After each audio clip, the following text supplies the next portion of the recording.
आज 9 अगस्त एक पवित्र दिन 1942 मसीह आज इंग्रेज मानक भारत छाड़िकी जावाई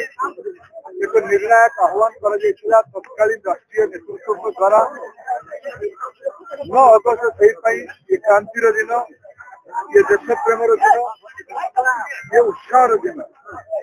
आज भी 8 दशक पर भारत को आत्मनिर्भर करने भारत को स्वाभिमानी करने भारतर ना को दुनिया रे एक नंबर करने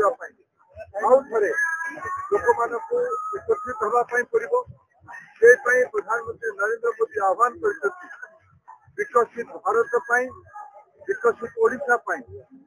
तिरंगा यात्रा आज भी आवश्यकता अच्छी जिते आउ 6 दिन पर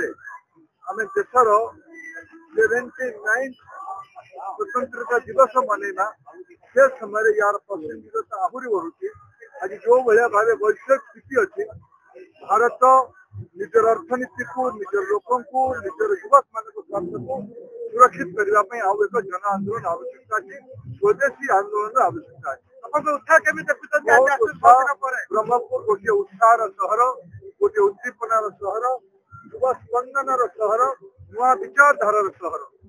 स्वाधीनता पूर्व भी ब्रह्मपुर बहुत बड़ योगदान था देशर स्वाधीनता हो कि ओडिशा गठन आंदोलन हो आज भी ब्रह्मपुर ये स्पंदनर